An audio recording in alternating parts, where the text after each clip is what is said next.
Stock మార్కెట్లో కంపెనీలను analysis చేయడానికి రేషియోస్ చాలా పనికొస్తాయి. వాటిలో కొన్ని ఇంపార్టెంట్ రేషియోస్లను మనం తెలుసుకోవాల్సిన అవసరం ఉంది. మనం ఈ వీడియోలో ఇలాంటి important ratios return on equity ratio మరియు డెట్ టు ఈక్విటీ రేషియో గురించి తెలుసుకోబోతున్నాం. ఈరోజు మనం రిటర్న్ ఆన్ ఈక్విటీ రేషియో అంటే ఏమిటి, ఇది ఎలా క్యాలిక్యులేట్ అవుతుంది, దీని నుంచి మనకు ఏం తెలుస్తుంది, మనం దీన్ని ఎలా యూజ్ చేయాలి, అదేవిధంగా డెట్ టు ఈక్విటీ రేషియో అంటే ఏమిటి, దీన్ని ఎలా క్యాలిక్యులేట్ చేస్తారు మరియు దీని ఉపయోగం ఏంటి వంటి విషయాలు తెలుసుకుంటారు.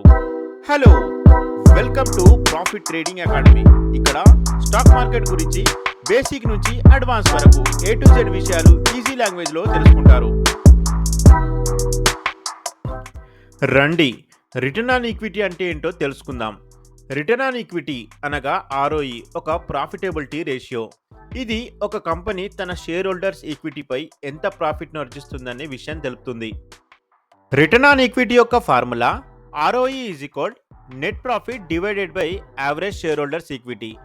నెట్ ప్రాఫిట్, దీన్ని నెట్ ఇన్కమ్ అని కూడా అంటారు.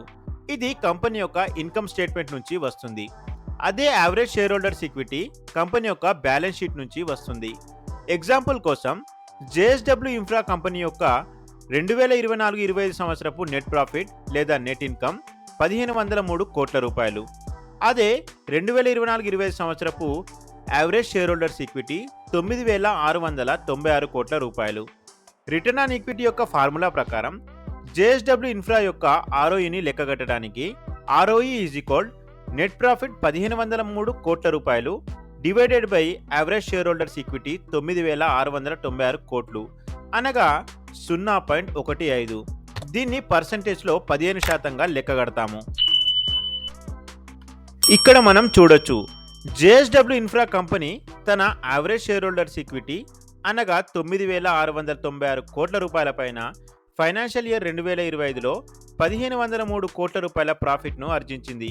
అది దాదాపు 15%కు సమానం. దీన్నే మనం కంపెనీ యొక్క రిటర్న్ ఆన్ ఈక్విటీ అంటాము. ఇక్కడ ప్రశ్న ఏంటంటే, ఒక మంచి కంపెనీ యొక్క రిటర్న్ ఆన్ ఈక్విటీ ఎంత ఉండాలి? దీనికి జవాబు మినిమం 15%. అవును, మనం ఏదైనా కంపెనీలో లాంగ్ టర్మ్ ఇన్వెస్ట్మెంట్ చేయాలనుకుంటే రిటర్న్ ఆన్ ఈక్విటీ ప్రతిసారి 15% కంటే ఎక్కువగా ఉన్న కంపెనీలోనే ఇన్వెస్ట్ చేయాలి.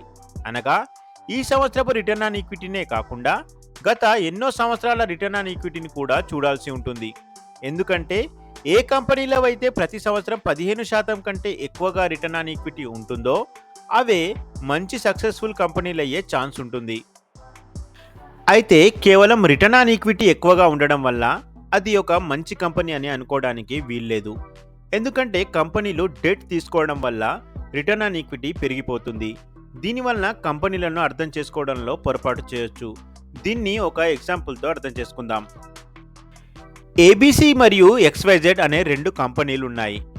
2 కంపెనీల నెట్ ప్రాఫిట్ 15 కోట్లు. దీంతో పాటు 2 కంపెనీల టోటల్ అసెట్స్ వాల్యూ 100 కోట్లు. ABC కంపెనీ యొక్క టోటల్ అసెట్స్ కేవలం యావరేజ్ షేర్ హోల్డర్స్ ఈక్విటీ వల్ల తయారయ్యాయి.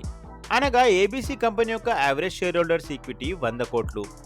అదే XYZ కంపెనీ యొక్క టోటల్ అసెట్స్లో యావరేజ్ షేర్ హోల్డర్స్ ఈక్విటీ 30 కోట్లు మరియు డెట్ 70 కోట్లు.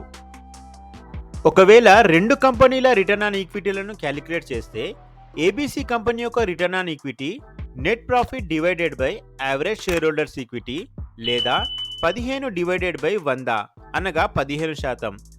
అదే XYZ కంపెనీ యొక్క return on equity net profit divided by average share holders equity లేదా 15 డివైడెడ్ బై 30 అనగా 50%. ఈ విధంగా XYZ కంపెనీ యొక్క రిటర్న్ ఆన్ ఈక్విటీ 50%. అదే ABC కంపెనీ యొక్క రిటర్న్ ఆన్ ఈక్విటీ కేవలం 15% మాత్రమే. ఒకవేళ మనం రిటర్న్ ఆన్ ఈక్విటీని మాత్రమే చూసి మాట్లాడితే XYZ కంపెనీ ABC కంపెనీ కంటే మంచిదని అంటాం. కానీ నిజంగా ఇలానే ఉందా? ABC కంపెనీ యొక్క రిటర్న్ ఆన్ ఈక్విటీ ఇక్కడ 15% మాత్రమే ఉంది. కానీ ABC కంపెనీ ఏ డెట్ను తీసుకోలేదు. అదే XYZ కంపెనీ యొక్క రిటర్న్ ఆన్ ఈక్విటీ 50% అయితే ఉంది.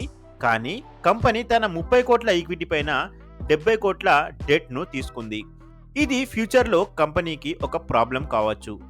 ఈ విధంగా XYZ company return on equity 50% అయినప్పటికీ ఫైనాన్షియల్గా ఒక వీక్ కంపెనీ.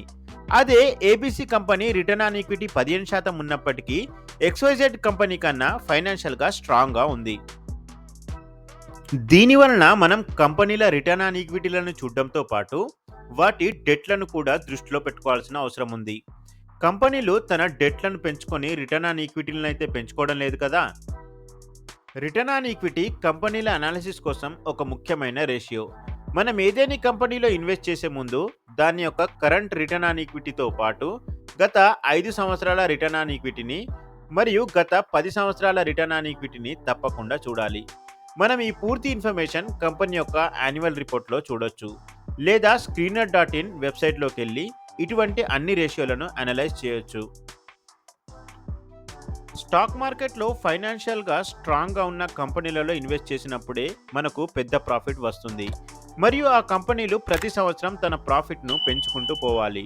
మరియు ఇటువంటి కంపెనీలను గుర్తుపట్టడానికి రిటర్న్ ఆన్ ఈక్విటీ మనకు చాలా ఉపయోగపడుతుంది. ఇప్పుడు డెట్ టు ఈక్విటీ రేషియో గురించి తెలుసుకుందాం. డెట్ టు ఈక్విటీ రేషియో ఒక ఫైనాన్షియల్ రేషియో. ఇది ఒక కంపెనీ తన యొక్క షేర్ హోల్డర్స్ ఈక్విటీ యొక్క ₹1 పైన ఎన్ని రూపాయల డెట్ తీసుకున్నదనే విషయాన్ని తెలుపుతుంది. దీన్ని క్యాలిక్యులేట్ చేయడానికి మనం కంపెనీ యొక్క టోటల్ లయబిలిటీస్ను టోటల్ షేర్ హోల్డర్స్ ఈక్విటీతో డివైడ్ చేస్తాము. అనగా debt to equity ratio is equal to total liabilities divided by total share holders equity. ఒకవేళ ఏదైనా కంపెనీ యొక్క డెట్ టు ఈక్విటీ రేషియో ఎక్కువగా ఉన్నది అని అంటే కంపెనీ తన బిజినెస్ ఆపరేషన్ కోసం ఫండ్స్ని జనరేట్ చేయడం లేదని అర్థం, మరియు ఎక్స్టర్నల్ డెట్ల భరోసాతోనే కంపెనీ గ్రోత్ అవుతుందని అర్థం. డెట్ టు ఈక్విటీ రేషియో తక్కువ ఉన్న కంపెనీలోనే ఇన్వెస్టర్లు ఇన్వెస్ట్ చేయడానికి ఇష్టపడతారు, మరియు మనం కూడా డెట్ టు ఈక్విటీ రేషియో 1 కంటే తక్కువ గల కంపెనీలోనే ఇన్వెస్ట్ చేయాలి. ఒకవేళ మనం బ్యాంక్ మరియు ఫైనాన్షియల్ కంపెనీస్లలో ఇన్వెస్ట్ చేస్తున్నట్లయితే వీటి యొక్క డెట్ టు ఈక్విటీ రేషియో కొంచెం ఎక్కువగా ఉంటుంది. సో ఇది financial ratios, return on equity మరియు డెట్ టు ఈక్విటీ రేషియోస్ల పైన గల వీడియో. ఈ వీడియోలో మనం రిటర్న్ ఆన్ ఈక్విటీ అంటే ఏమిటి, ఇది ఎలా క్యాలిక్యులేట్ అవుతుంది, మనకు దీని నుండి ఏమి తెలుస్తుంది, మనం దీన్ని ఎలా యూజ్ చేయాలి, మరియు డెట్ టు ఈక్విటీ రేషియో గురించి తెలుసుకున్నాం. ఈ వీడియో మీకు ఇన్ఫర్మేటివ్ అనిపిస్తే లైక్ చేయండి. ఈజీ లాంగ్వేజ్లో షేర్ మార్కెట్ గురించి తెలుసుకోవాలనుకునే వారికి షేర్ చేయండి. మరిన్ని వీడియోల కోసం సబ్స్క్రైబ్ చేసుకోండి. Thanks for watching.